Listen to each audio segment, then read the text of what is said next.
Most gardeners are watering their soil completely wrong, and the mistake is so common that they don't even notice the damage happening until plants start stunting, yellowing, or suddenly collapsing. The issue isn't how often you water. It's how shallowly you're training your soil system to behave. When water only sits in the top 2 to 3 centimeters, roots stay lazy, worms move away from unstable zones, and nutrients never reach deeper layers where real plant growth happens. Over time, you create a garden that depends on constant watering just to survive. And here's the part most people miss: shallow watering doesn't just waste water, it destroys soil structure. It creates a dry, hard layer underneath and a constantly wet surface above. That imbalance is exactly where earthworms disappear and microbial activity becomes unstable. This is why I started shifting away from surface watering completely and began testing what happens when moisture is controlled deeper in the soil profile instead. I also started using a simple tool, the 4-in-1 soil moisture meter that checks moisture, pH, soil temperature, and light intensity right where roots actually grow.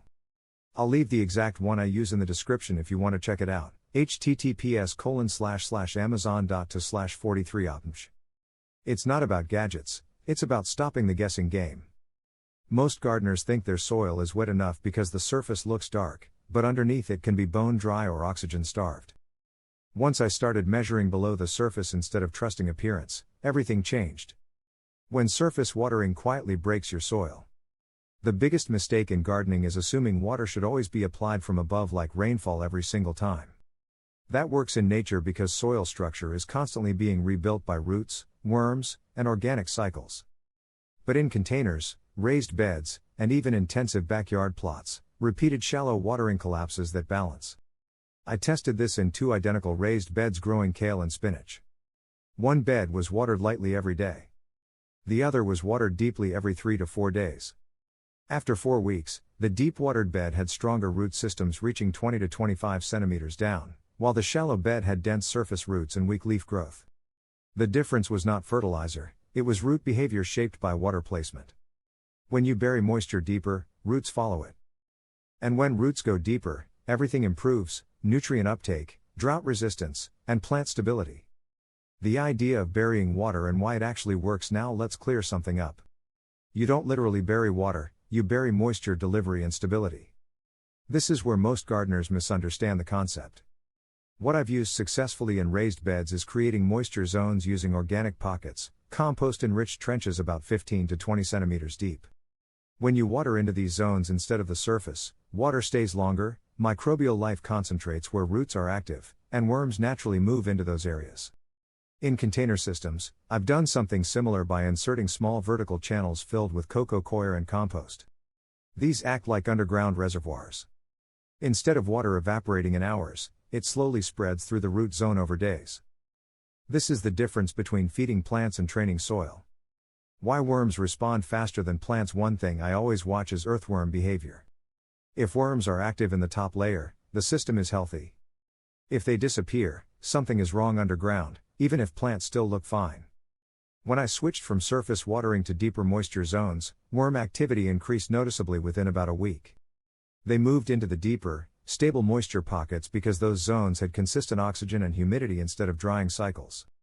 And this is where most gardeners get misled. They think adding more compost or fertilizer fixes everything. It doesn't.